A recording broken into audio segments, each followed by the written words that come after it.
খবর 24 সাথে আপনাকে স্বাগত। নতুন নতুন খবর জানার জন্য আমাদের চ্যানেলে চোখ রাখুন।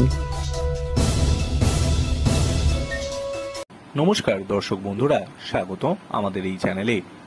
উই ওয়ান্ট জাস্টিস, তিলোত্তমার বিচার চাই।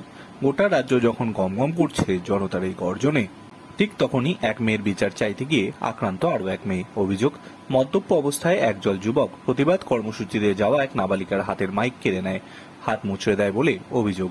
এরা সকলেই তৃণমূলের দলবল বলে জানিয়েছেন নাবালিকার বাবা। গোটা ঘটনার অভিযোগ দায়ের হয়েছে থানায়। চাঞ্চল্যকর ঘটনাটি ঘটেছে উত্তর 24 পরগনার কাঁচরাপাড়ায়।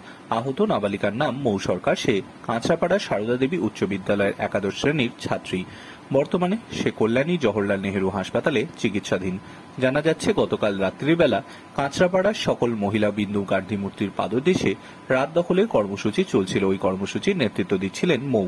নাবালিকার দাবি, আচমকাই মদ্যপ অবস্থায় একদল যুবক এসে তাদের ভাড়া করা মাইকটি দখল করে নেয়। সেটি চাইতে গেলে অভিযুক্তদের মধ্যে একজন একাদশ শ্রেণীর নাবালিকার হাত মুচড়ে দেয়।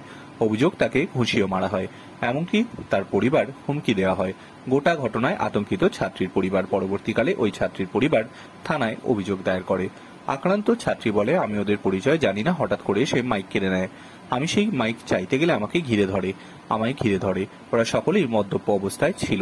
অপরদিকে আহত নাবালিকার বাবা সাংবাদিকদের ফোনে জানায়, আমার মেয়ে মিছিলের নেতৃত্ব দিচ্ছিল, স্লোগান দিচ্ছিল। হঠাৎ করে গান্ধী মোড়ে তৃণমূলের মিছিল থেকে আসা একটি ছেলে ওর হাত মুচড়ে দেয়। ওর মা আমায় ডেকে নিয়ে গেলে আমি যাই ওইখানে। ছেলেকে ডেকে জিজ্ঞাসা করি, এই কাজটা কি ভালো করলেন? একটা মেয়ের হাত মুচড়ে দিলেন, আবার আপনারাই বলছেন জাস্টিস চাই।